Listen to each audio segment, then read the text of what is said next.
arraiá na floresta vem cá.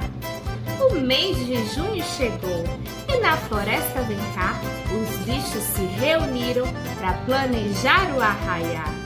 Decidiram que o castor, por entender de madeira, ficaria combinado, iria fazer a fogueira.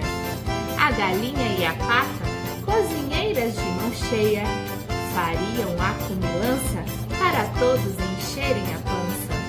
Todos queriam provar cuscuz, canjica e mungunzá. Estavam todos ansiosos para a festança começar. Para o arrasta-pé animar, resolveram então chamar o carneiro sanfoneiro e a festa brilhantar. Toda festa que se preza deve ter um bom cantor. E os bichos se lembraram do sabiá mestre Dodô. Pensando em soltar balão, ofereceu-se o macaco cupido. Mas os bichos lhe disseram, soltar balão é proibido. Na noite de Santo Antônio, o arraiá enfim começou.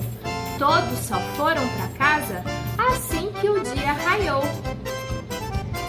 A dona Cabrita chegou, juntamente com o pavão.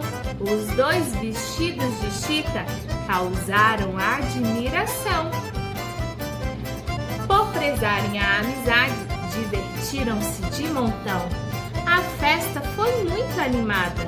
Viva São Pedro, Santo Antônio e São João!